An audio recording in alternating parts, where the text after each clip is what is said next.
जय हिंद दोस्तों, मैं महेंद्र शर्मा स्वागत करता हूं मेरे YouTube चैनल में आपका। उम्मीद करता हूं आप खुश और स्वस्थ है। दोस्तों आइए दिखाते हैं पाकिस्तान की एक और डिबेट जिसमें पैनलिस्ट सीधा सीधा ये कह रहे हैं कि तालिबान को कोई भी मान्यता नहीं दे रहा है। अगर किसी भी देश ने तालिबान को मान्यता नहीं दी तो हमारे प्रति पूरे विश्व के सभी देशों का क्या रवैया रहेगा। जबकि एक रिपोर्टर ने एक क्वेश्चन और भी पूछा कि अभी तक चाइना ने भी तालिबान को मान्यता नहीं दी है। तो ये एक हारा हुआ फौजी था, इनका रिटायर्ड 1971 का, ये बोल रहा था भी चीन भी रिकॉग्नाइज कर देगा अफगानिस्तान को। बाकी बात आती है रिकंस्ट्रक्शन की, जिसपे भारत रिकंस्ट्रक्शन अफगान में करवा रहा था, लेकिन ये बिल्कुल मान नहीं रहे उस चीज को। तो आइए दोस्तों आपको दिखाते हैं ये डिबेट, और बहुत ही जबरदस्त डिबेट है। इनमें इनकी मानसिकता का पता चलता है कि ये कितना इनका बौद्धिक विकास हुआ है आज तक, क्योंकि ये सिर्फ और सिर्फ आतंकवाद पे ही रहे हैं। तो दोस्तों आइए दिखाते हैं आपको डिबेट, और उससे भी पहले मैं आपसे रिक्वेस्ट करूं दोस्तों, मेरे चैनल पे अगर आप नए हैं तो मेरे चैनल को लाइक, शेयर और सब्सक्राइब जरूर करें दोस्तों। जय हिंद, वंदे मातरम, भारत माता की जय। दोस्तों के बाद एक बार फिर से आपको खुशामदीद कहते हैं नाजरीन। एक तरफ हम कहते हैं कि अफगानिस्तान को तस्लीम करने के फैसले को लेकर खित्ते के दूसरे ममालिक के साथ हम खड़े हैं, और दूसरी तरफ हम दुनिया से ये भी अपील कर रहे हैं कि अफगानिस्तान की मदद की जाए और उन्हें इंगेज किया जाए। तो इनमें से कौन सा बयानिया दुरुस्त है, इस पर आलमी सतह पर सवालात उठ रहे हैं। सवाल ये है कि क्या दुनिया में अफगानिस्तान का वकील बनने का हमें कोई नुकसान हो रहा है। अफगानिस्तान में अमन कायम करने के हवाले से पाकिस्तान ने अहम किरदार अदा किया और गैर मुल्की अफवाज का अफगानिस्तान से पुरअमन इनखला हुआ, मगर इनखला के बाद से अब तक पाकिस्तान के साथ जो कुछ हो रहा है वो अफगान अमन मुज़ाकरात की कीमत चुकाने के अलावा और कुछ भी नहीं है। इस वक्त वज़ीर आज़म इमरान खान से लेकर वज़ीर ख़ारिजा शाह महमूद कुरैशी और मुशीर बराए कौमी सलामती डॉक्टर मोईद यूसुफ तक सभी बैनुल अक़वामी बिरादरी से एक ही बात करते हुए नज़र आ रहे हैं कि अफगानिस्तान में तालिबान हुकूमत को इंगेज किया जाए। हमारी इसी बार बार की तकरार की वजह से, इस बार बार की अपील की वजह से आलमी बिरादरी अब हमें शक की निगाह से देख रही है और इंडिया जैसे मुल्क को प्रोपेगेंडा करने का मौका मिल रहा है। पाकिस्तान पहले ही फैटफ और GSP प्लस जैसे स्टेटस को लेकर यूरोपीय ममालिक की आंखों में खटक रहा है, और जिस पे दुश्मन मुल्क भारत तस्लीम भी कर चुका है कि वो हमारी मुखालिफत कर रहा है। ऐसे में अफगानिस्तान की वकालत की जो पॉलिसी है, क्या हमारे लिए नई मुसीबत खड़ी करने जा रही है कोई। दूसरी तरफ ये भी एक हकीकत है कि दुनिया ये तस्लीम कर चुकी है कि 9/11 का वाक़या अफगानिस्तान को अकेला छोड़ने की वजह से पेश आया। तो ऐसे में पाकिस्तान ने भी 20 साल के दौरान वॉर ऑन टेरर में हज़ारों जानें और अरबों डॉलर का नुकसान बर्दाश्त किया है। लिहाजा अफगानिस्तान के अमन में ही खित्ते का अमन पोशीदा है, क्योंकि दुश्मन चालाक होने के साथ साथ मक्कार भी है और वो हर तरफ से कोई भी मौका जाने नहीं दे रहा। अफगानिस्तान को लेकर अक़वाम आलम पाकिस्तान के हवाले से क्या नुक्ता नज़र रखती हैं, इसी मौजू पर मैं बात करूंगी। साबिक सफ़ीर बराए अफगानिस्तान रुस्तम शाह मोहम्मद साहब मुझे ज्वाइन कर रहे हैं। अस्सलाम वालेकुम, बहुत बहुत शुक्रिया रुस्तम शाह मोहम्मद साहब आपका। रुस्तम शाह साहब, दुनिया हमारे साथ जो ताल्लुकात हैं अब इसको तालिबान के तनाजुर में देख रही है कि हम तालिबान को किस तरीके से डील कर रहे हैं, या जो हम दुनिया से बार बार अपील कर रहे हैं कि तालिबान को एंगेज किया जाए, इसका नतीजा हमने देखा। GSP प्लस पर हमारे जो है ना वो बात हो रही है, यूरोपीय दुनिया कह रही है कि GSP प्लस पर हम नजरसानी क्यों करेंगे, क्योंकि पंजशेर सूबे में हम लोगों ने, पाकिस्तान ने जाकर तालिबान की मदद की। तो क्या खुलम खुला आकर दुनिया से ये अपील करना पाकिस्तान के लिए खतरनाक हो सकता है? पाकिस्तान को और खमियाजा भुगतना पड़ सकता है इसका? देखिए, पाकिस्तान क्यों वकील बने? पाकिस्तान पहले अपने जो बायलैटरल उनके साथ कॉन्टेक्ट्स हैं उनको तो इस्तेमाल करे। पाकिस्तान के पास नई हुकूमत को रिकग्नाइज करने के अलावा कोई दूसरा रास्ता है, कोई दूसरा ऑप्शन है? कतई नहीं। आज करें या कल करें, महीना के बाद करें, 2 महीने के बाद करें, आपको अफगानिस्तान की हुकूमत को तस्लीम करना होगा। जब आपको ये काम करना है तो गुडविल जीतने के लिए पहले क्यों नहीं करते, बजाय इसके कि आप 2 महीने 3 महीने के बाद कर लें।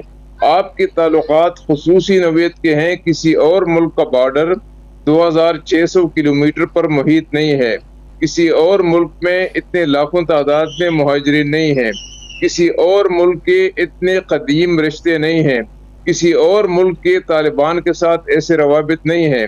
तो पाकिस्तान की अपनी खुसूसी एक हैसियत है।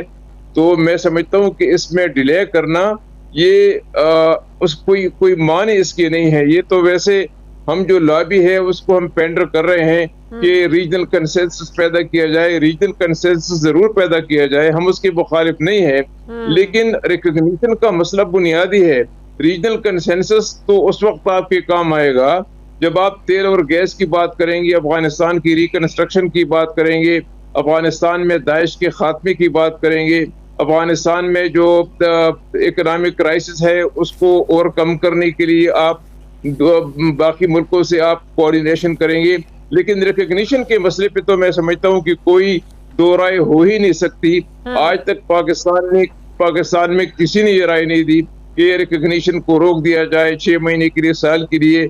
अगर ऐसा हुआ तो आपका जो थोड़ा बहुत गुडविल है वो भी इरोड हो जाएगा। लेकिन दुनिया फिर हमारे साथ क्या बर्ताव करेगी अगर हम बिल्कुल दुनिया से अलग थलग होकर, दुनिया को नाराज कर अमेरिका, यूरोप, बरतानिया को नाराज कर एक अलग मौकिफ अपना देते हैं, तो फिर हमारे साथ क्या बर्ताव करेगी दुनिया? कोई मुल्क नाराज नहीं होगा इस पे कि आप रिकॉग्नाइज करें। सब मुल्क रिकग्निशन की तैयारी कर रहे हैं, सब मुल्क इमदाद देने की तैयारी कर रहे हैं।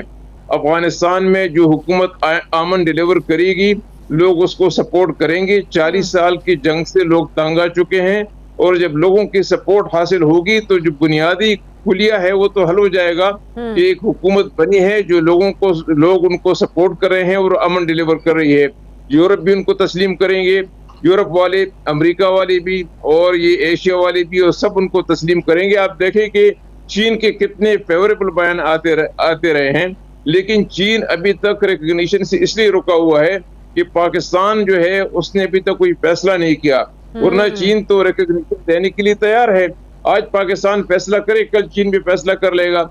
तो लिहाजा मैं समझता हूँ कि अपने जो खुसूसी नवीयत के ताल्लुकात हैं, लेकिन खित्ते के दूसरे ममालिक, रुस्तम शाह साहब, पाकिस्तान अगर ये समझता है कि तालिबान को तनहा छोड़ना या अफगानिस्तान को एक बार फिर से तनहा छोड़ना एक संगीन गलती होगी, सिक्योरिटी का खित्ते में बहरान पैदा हो जाएगा, खित्ते में और बड़े मसाइल पैदा हो जाएंगे।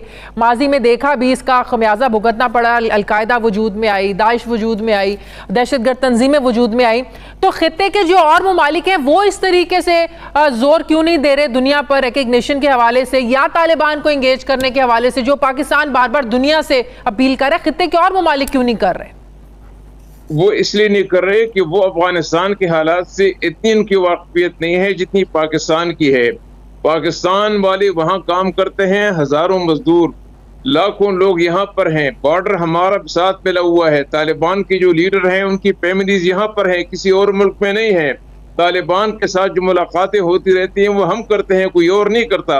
तो जितना हम उनके साथ कांटेक्ट में हैं, जितने हमारी उनके पास वो है, हमारे रवाबित हैं, किसी और मुल्क के नहीं है। इसलिए वो मुल्क अपना टाइम ले लें, लेकिन मैं आपको यकीन दिलाता हूँ कि उन मुल्कों के पास भी रिकग्निशन के अलावा कोई और रास्ता नहीं रहेगा। अगर दुनिया $1 बिलियन रेस करती है इस वक्त, $1 बिलियन का तो फैसला हो गया और मुख्तलिफ ममालिक ने उस पर अपना हिस्सा डाल दिया है, तो $1 बिलियन अगर वो रेस कर रही है सारी इंटरनेशनल कम्युनिटी, तो क्या आपका ख्याल है कि वो रिकग्निशन नहीं करेंगे, रिकॉग्नाइज नहीं करेंगे हुकूमत को? वो पैसा वैसे जाने देंगे? वो तो हो ही नहीं सकता। जब आप इतने करोड़ों डॉलर आप दे रहे हैं और आप फिर कहते हैं कि ये तो हो ही नहीं सकता, ये तो वक्त की बात है। तो दुनिया क्यों देर कर रही है? जब आप कह रहे हैं कि दुनिया ने रिकग्नाइज करना है, इमदाद भी देनी है, तो वेट किस चीज का? उन्हें जाहिर एक चैलेंज तो है ना, माली मुश्किलात तो हैं अभी, तालिबान को बहुत बड़ा चैलेंज है उनके लिए भी। ये बहुत अच्छा सवाल है। इसका जवाब ये है कि दुनिया इसलिए इंतजार कर रही है कि इस वक्त जो अफगानिस्तान की काबीना है उसमें जो लोग शामिल हैं वो तो सैंक्शंस की लिस्ट पर हैं। वो एक उनमें से है अनस हक्कानी, उस पर तो $500 मिलियन का अमेरिका ने इनाम रखा हुआ है। तो ये कोई यूनाइटेड नेशन की ब्लैक लिस्ट में है, कोई अमेरिका की ब्लैक लिस्ट में है। तो ये तो फिर तालिबान को नजरसानी करना पड़ेगी ना अपनी कैबिनेट में। तालिबान तो इस वक्त नजरसानी नहीं करेंगे, क्योंकि जो लोग, अब देखिए, जो उनका वजीर आजम है क्या मुल्ला हसन साहब, तो वो भी सैंक्शन लिस्ट में है। तो तालिबान तो कभी नहीं करेंगे, तालिबान तो अपने मौके पे डटे रहेंगे। लेकिन सैंक्शन को और सैंक्शन पे क्यों है ये भी मैं आपको बताऊं। 2020 29 फरवरी को जो एग्रीमेंट हुआ था अमेरिका और तालिबान के दरमियान, उसमें एक शिट ये थी कि अमेरिका ब्लैक लिस्ट से तालिबान के रहनुमाओं के नाम निकाल लेगा, डी लिस्ट करेगा। अमेरिका ने उसकी पाबंदी नहीं की, तो अमेरिका मुजरिम है इस केस में। इसका मतलब है कि अमेरिका अपने मुआहदे से पीछे हटे, तालिबान अपने मौक़िफ़ पर खड़े हुए। लेकिन आखिरी सवाल, कल को अगर तालिबान अपने वादों के मुताबिक डिलीवर नहीं कर पाए तो पाकिस्तान फिर कहां पर खड़ा होगा? दुनिया तो पीछे हट जाएगी, हम क्या करेंगे? ये तो एक बैक सा वो है कि कौन से वादे। तालिबान कहते हैं कि हमने सबको माफी दी है, उस पर हम खड़े हैं। तालिबान कहते हैं कि औरतों को आज़ादी हासिल होगी काम करने की और मुलाजिमत की और तालीम की, उस पर भी वो कायम हैं। तालिबान कहते हैं कि हम सारे हमसाये ममालिक के साथ ताल्लुकात कायम रखेंगे और किसी को भी अफगानिस्तान की सरजमीन किसी और मुल्क के खिलाफ इस्तेमाल नहीं होने देंगे, इस पर भी वो कायम है। तो उसके बाद तो मेरे ख्याल में बाकी तो बायलैटरल बातें हैं। औरतों को लेकर अभी वहां पर बहुत से कंसर्न्स हैं, स्पेशली दुनिया के बहुत ज्यादा कंसर्न्स हैं। आप देखिए जो काबीना बनाई है इसमें किसी एक खातून को शामिल नहीं किया गया। फिर आए रोज हम एहतजाज भी देखते हैं, वहां कहा भी जा रहा है कि वो काम औरतें कर सकती हैं जो मर्द नहीं कर सकते हैं। ये काबुल मेयर की तरफ से ये ऐलानात हुए। तो बहुत सी चीजें खवातीन के हवाले से अभी हैं जो तालिबान उसको फुलफिल कर नहीं रहे हैं। देखिए दुनिया में 50 या 52 इस्लामी मुल्क हैं दुनिया में, उनमें आप बताएं कि सारे के सारे मुल्कों में औरतों को काबीना में नुमाइंदगी मिली है? किसी 10 मुल्कों का नाम लें जहां मिली है और 40 मुल्कों के नाम मैं आपको बता दूंगा कि वहां नहीं मिली। तो ये समझना कि उनको चूंकि एक वजीर को काबीना में नहीं लिया गया है, इस पे इतना शोर मचाना।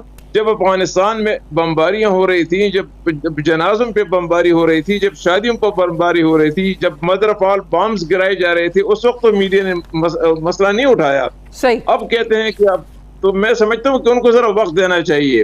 अभी तो 2 महीने भी नहीं हुए, उनको जरा वक्त दें, फिर देखिए उसके बाद जो हालात होंगे उसके मुताबिक फैसले हम करेंगे।